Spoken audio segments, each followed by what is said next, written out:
Hello, everybody, and welcome to today's Mike Ames Recruitment Show, where, as you can see, we're going to be talking about laser training, which is the newest way that you can train your recruiters, which results in less costings to you. Now, we do have a guest, which our true friend Pete Ames is going to introduce to us. Hi, Ped, how you doing?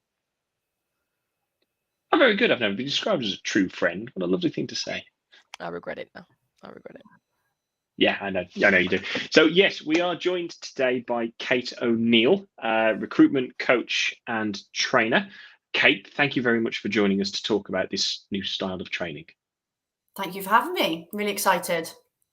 We're very excited to have you here as well. So I think people who are watching this today obviously are going to have probably teams or people that they're looking to train. So let's talk about what traditional training would be, or classic training. What just to get everybody in the same sort of mind space, what would traditional training be? So traditional training normally for me would be face-to-face, and it would also involve maybe more of a project. So I might be going into an agency for a longer period of time, or covering a larger subject where I'm there for a matter of days. So it's a more longer period of time I tend to work with the agency for, and face-to-face, definitely.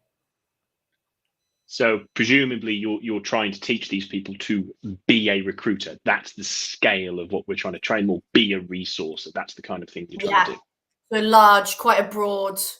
There's a lot to cover in that, isn't there? Basically, but yeah. Yes. Yeah, if you do it right, yes, there is. Yes. Yeah. Okay, fantastic. So now let's move on to this, what you've referred to as laser training. So how is laser training different? What would you classify laser training as? So it's shorter sessions on a very focused and specific subject or skill. So like we just said, instead of teaching them to be a recruiter or a resourcer, which is a big, broad topic, it could be teaching them one skill, such as how to conduct a candidate call. So it's a very, very focused skill that you're covering off in a much shorter space of time.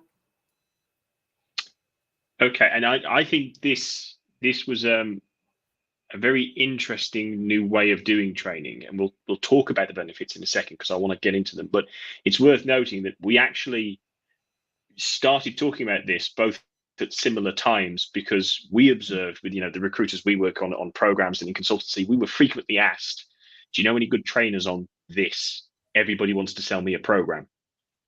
And that's fundamentally where this originated from, isn't it? That expression of a need in the market. So it's very focused, and I like what you did there. It's about candidate calls, initial candidate call, not being a resource. So that's the scale of difference we're talking about.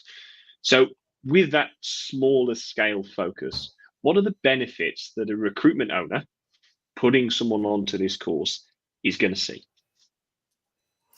So I think for some consultants that maybe work in smaller agencies, they are we're all very busy in recruitment, but they are very, very busy.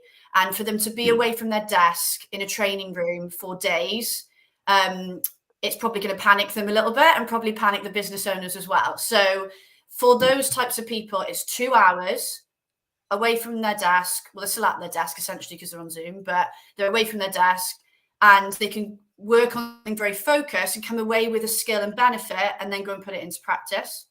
So it's perfect for those types of recruiters. I think for agencies that are taking on a lot of people quite consistently, where there's that almost like a constant stream of people coming in, so you can't hang around and wait for a project of training to start. You need to keep putting people through courses on very important parts of their job. It's great for that as well, because they're shorter, but they're more consistently always there as well. So yeah, those two things I think it's really beneficial for. And just people that, there are some people that struggle to be in a training room all day, because they struggle. Yeah, I know. I struggle sometimes with this as well. But yeah, they just want to go and do things as well. So they want to learn a little thing and then go and put it into practice. And this is absolutely spot on for those types of people. Yeah, I mean, for me, the thing that I struggle with is I I get in there, and because I'm on this day sessions, I'm away from my natural environment. So as soon as I get back in my natural environment, I've forgotten everything, like everything. And because they've handed so much to me, the way that my brain works is it just goes, that's overwhelming. We'll just do what we're normally doing. And I think what sounds so amazing about laser training is it's very focused. So my brain is given a focus that I think in larger training, she just runs wild and she can't handle it. So I really appreciate that. And I think you touched on something there, Kirsty, which I don't want to go full learning and development nerd, but I am. There's a lot of stuff these days about what they call sort of at point of need training, because they've realized nobody really does well having 30, 40 tips, processes, ways of working thrown at them in a day. Like, it does not stick ever. They've shown that shorter, more focused on just 2 or 3 things is more likely to stick in the long term, which is exactly what you want from training. And 2, it's actually more likely to be implemented and experimented with in the first place, because there's less choice. Which of those 30 things do I try first? Okay, well, she only gave me one thing to do, so I'm going to do that thing, and I'm going to see a result, and everything's a little bit better. So I can fully understand how, you've got a convenience thing. It's good for the team to move on. You've got this churn challenge where you don't have to have big intakes or wait till everybody's ready to go on the program. You can just drop people in as and when they need it, either because they're new or because they need a refresh. And I think that ROI piece, kind of not cost, but the value piece, because it's likely to see the change you want to see. I think most recruitment owners have put people through training and seen maybe not the level of improvement they would have liked to see for the time they had people out for. So all of that's really good. And I think you're absolutely right as well, that recruiters, if you're going to thrive in recruitment, you thrive on variety. You thrive on change. As much as routine and schedule is good, it's that variety that makes the day. People who like variety don't like to sit in the classroom for a full day being talked at, no matter how practical it gets. And that kind of leads me on to my next question, really, because some of the things you've talked about are quite practical things. You said how to do a candidate call. Well, you can't teach a kid to ride a bike in a seminar. How can you teach somebody with just 2 hours online to do this kind of very practical thing? How do you approach that? Yeah, so what I make sure in every session is that the skill that we're talking about is broken down. And each part of that process, we either discuss it or we do an exercise around it, brainstorm ideas, or they will maybe put stuff in the chat box. So it's constantly interactive. But I always have a call. So let's keep using candidate calls as a subject, for example. I will have pre-recorded a call with a candidate. So at the end of the session, everything they've learned, they get to listen to in practice. And in their workbooks, they'll have notes pages where they can write their observations.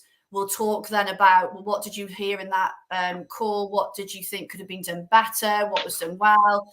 So they're listening to it in practice, and they're actually hearing, right, this is all the things we've learned about today. And I'll purposely miss some things out in that call as well. So they've got to try and spot, well, what didn't I do? What should I have done? If I'd have done this perfectly, as we've talked about today, what would have been done well?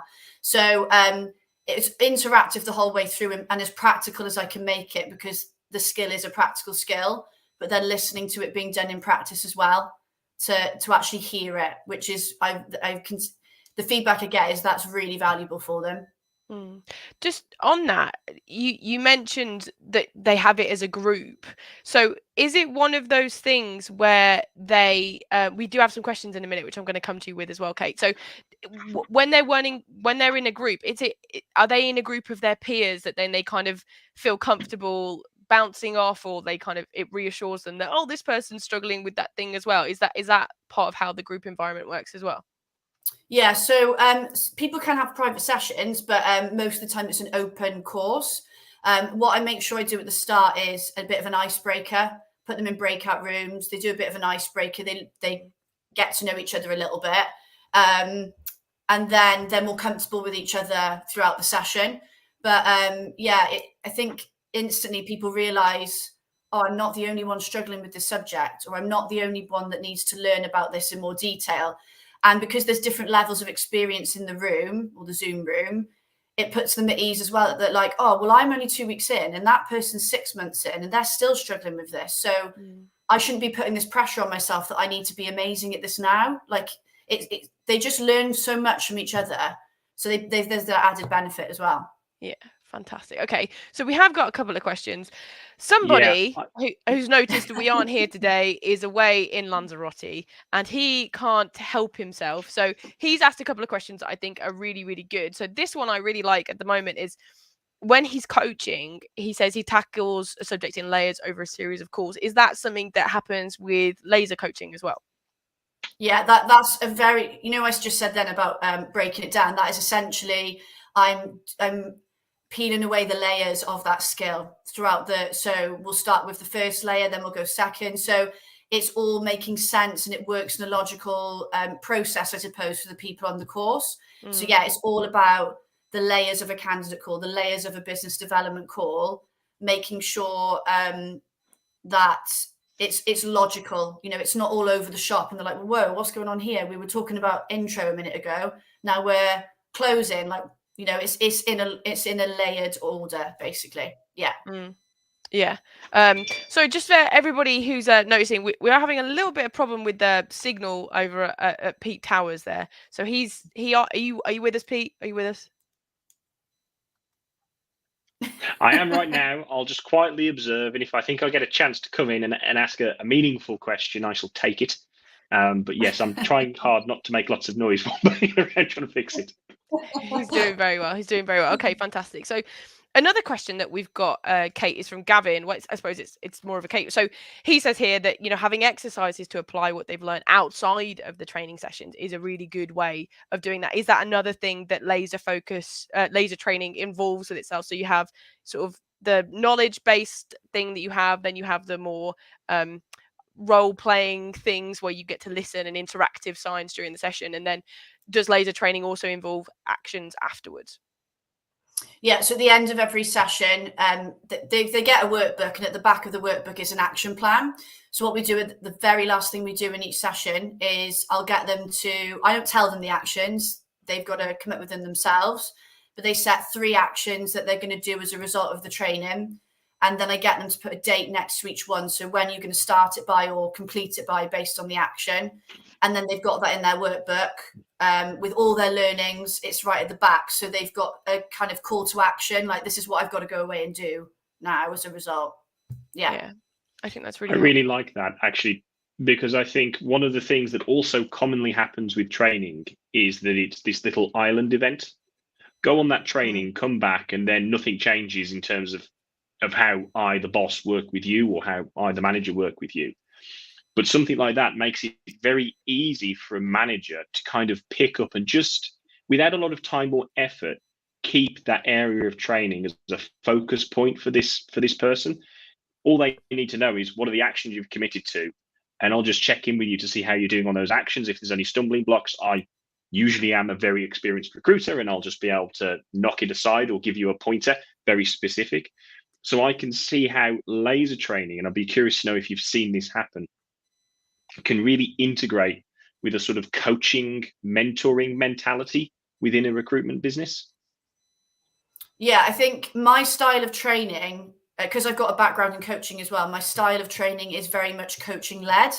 So I ask a lot of questions. I get them to think, because a lot of the time they know the answers, and it's so empowering. If I give them the chance, I could sit there and say, right, these are some amazing questions to ask in a business development call.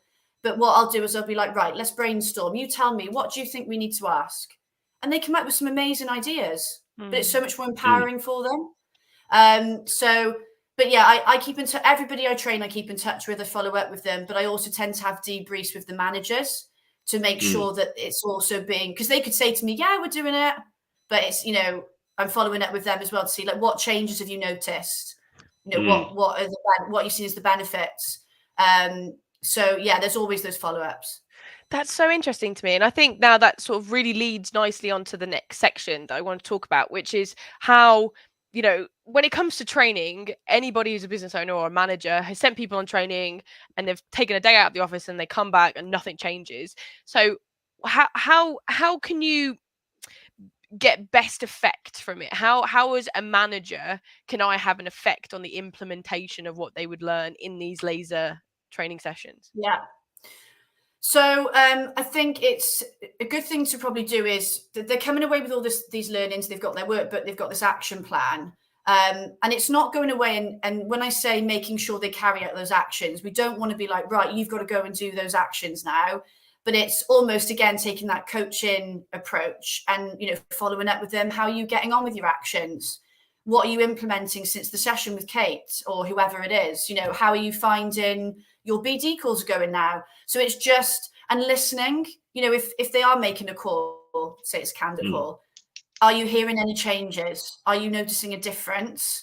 Maybe do some call coaching with them. But I think it's kind of making sure that you're following up as well, and checking in, you know, on how they're doing and what they've learned. And is there anything they're still struggling with, for example? Yeah. But yeah, I think it's making, you know, making sure they're being held accountable for the actions they've said they're going to do, you know, giving them some support with that. What I like about it is it's sort of like a combo of laser training and caveman coaching, which is what we've spoken about before. And since a lot of people are going to be working from home or doing more varied working situations at the moment, I think this is a really good way of doing it. You know, taking somebody on a laser focus call, they can focus on this one thing, which you then are, as a manager, you're only listening out for that thing because there are loads of other things that they could be trained on. And so when it happens, the combination of the laser training and the caveman coaching of somebody that you work with every day, that's your manager every day, combining those skills together, I imagine get you a real quick uptake and a real growth from the learner's point of view. Yeah, and I think because in talking about kind of making sure things being done after, I always send everyone a Google form just to get some initial feedback and how they're feeling about their calls now compared to how they did before. Every single person says, you know, I feel more confident, I'm more competent at this skill now. Every single person. So I think that just shows the straight away the impact, which you think 2 hours, it flies by, but it has such an impact on their learning. Yeah, and I mean, confidence can be dismissed. You know, I think, oh, they're more confident. Yeah, great, but are they better?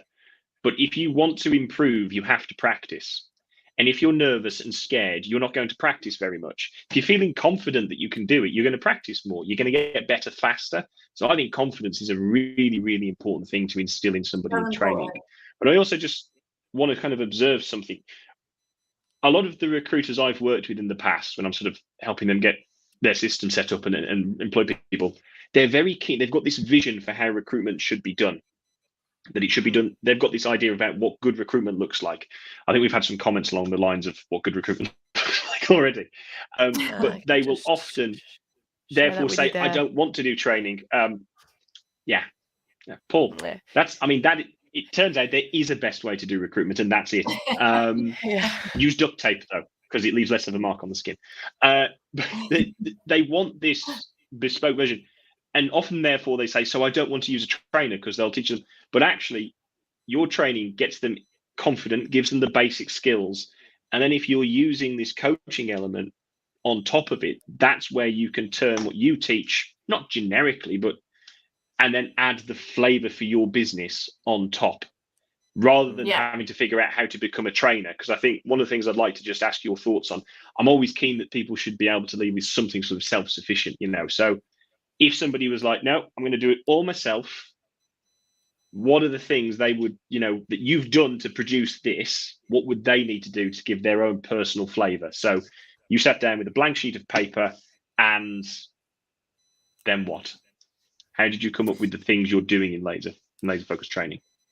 So I thought about what I thought about is what can I teach people that's going to make this easier? What's going to make it simple to understand? Almost teaching it in layman's terms, because even if I've got somebody more experienced in that room, I keep saying room, but I mean the Zoom call, I think sometimes recruitment can be overcomplicated. And a lot of the time, when it comes to training, whether somebody's got 7 years experience or 1, it's sometimes going back to basics. So I just stripped it down and broke it down into, right, what is going to make this easy to understand?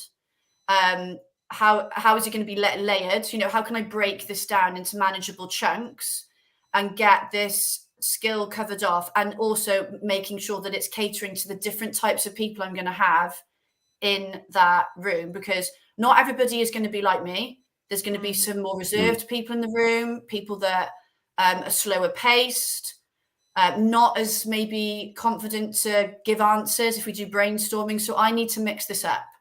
So it's the same in your agency. You're going to have all different types of personalities. People are going to be different to you. And I think it's just not overcomplicating it. Just keep it simple.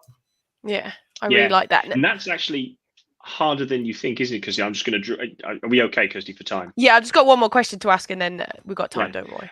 I just want to. So I've observed, and I don't know if you've seen this as well, Kate, that especially with experienced recruiters, the kind of people that go and start their own business or become quite senior, they are extremely competent to the point where they are subconsciously competent. So you say, you know, what's business development training? They like pick up the phone and crack on.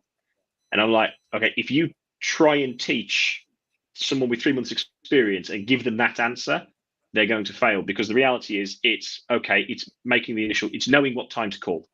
It's knowing how to navigate a gatekeeper. It's knowing how to leave a message. It's knowing how to, that first 2-3 sentences. It's knowing how to ask questions. It's knowing how to judge the personality of the person.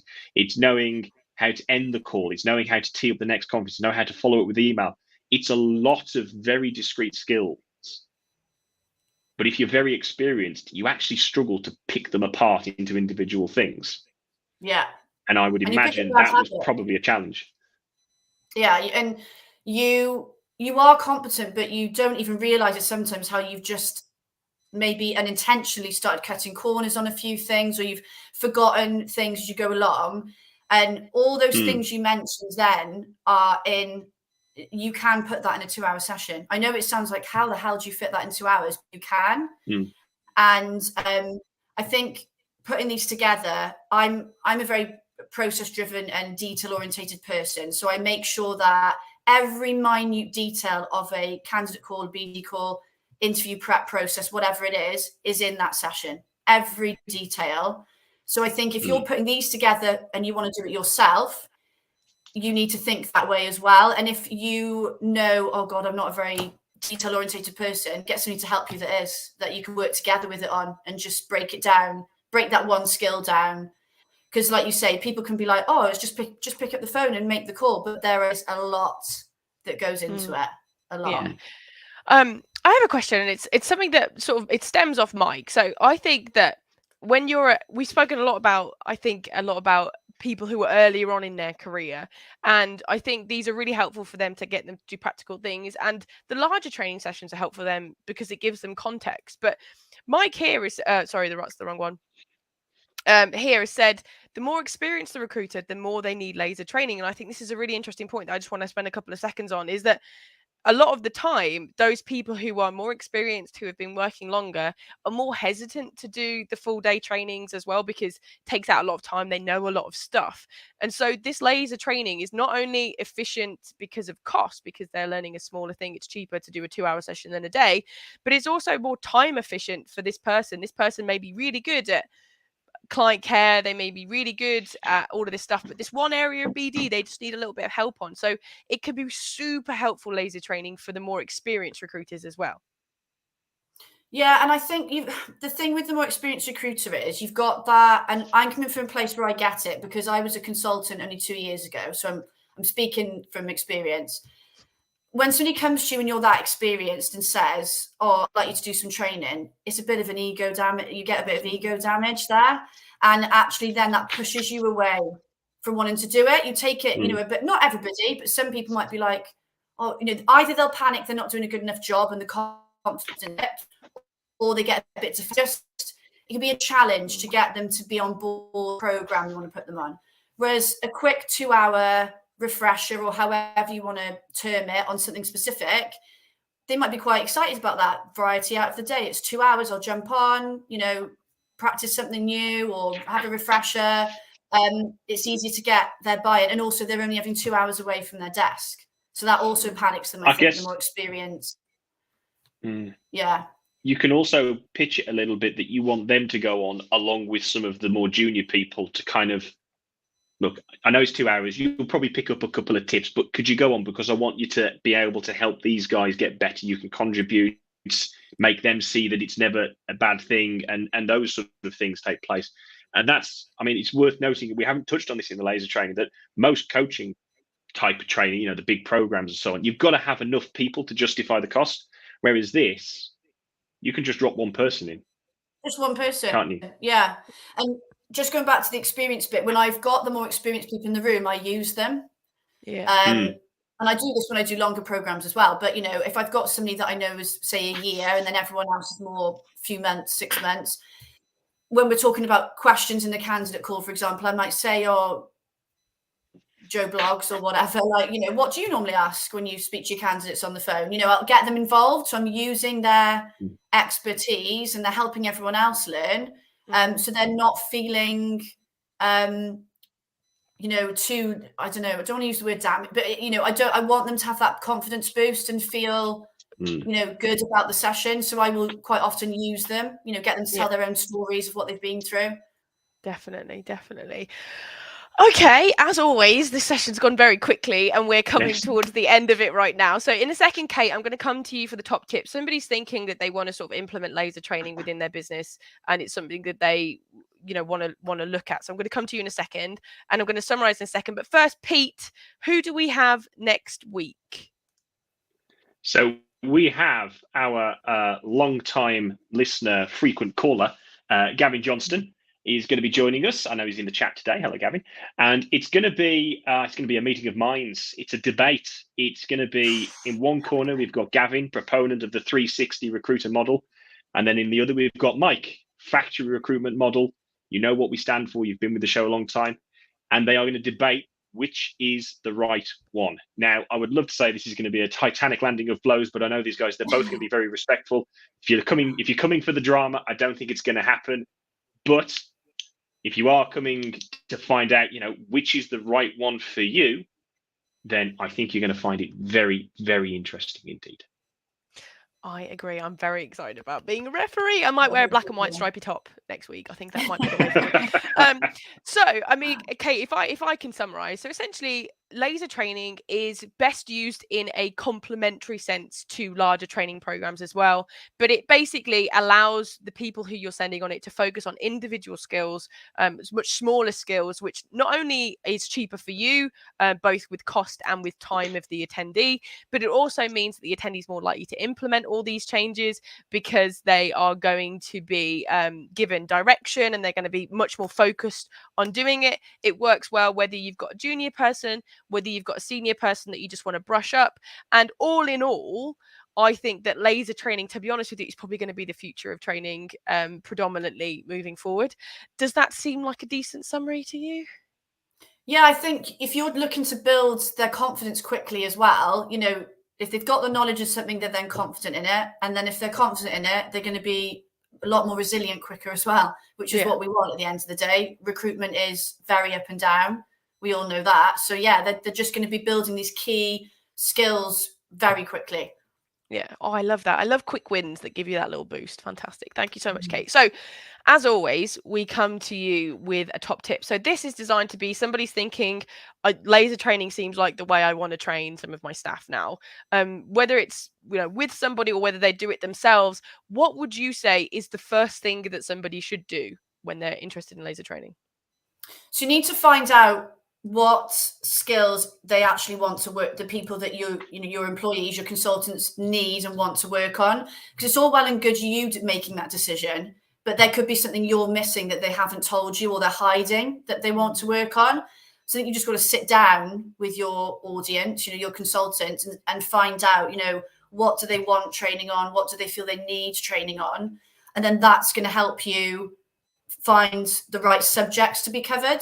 If you feel there's gaps, but you can talk about it together. And then that goes back to what we were talking about with the buy-in.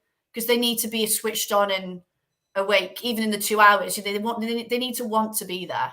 So I think speak to them, find out what they want some support with. Fantastic. And you know, we don't sell on this show, but if somebody was interested in perhaps learning more about laser training, would you say it's best for them just to connect with you on LinkedIn? Yeah, I literally live on LinkedIn. So yeah, like add me on there, contact me. I've got a business page and a personal page. That's probably your best bet. Yeah. Fantastic. Thank you so much, Kate, for attending. Pete, you've been here. You've been loving it. You've been adding lots of value. Thank you to you for being here as well. Thank you very much. I also love the fact that if you look in the comments, if you're watching this, I was wrong. It looks like Mike and Gavin are going to go at it hammer and tongs. I think there might even be some ear biting, Evander Holyfield, Mike Tyson style. So I'm Paul stirring as well. So I'm really looking forward to that one. So yeah, it's been brilliant, Kate. Thank you very much. And I think with that, Kirsty, do I take us out? I think so. Bye, guys. Excellent indeed. See you all very soon while I find the video. Bye.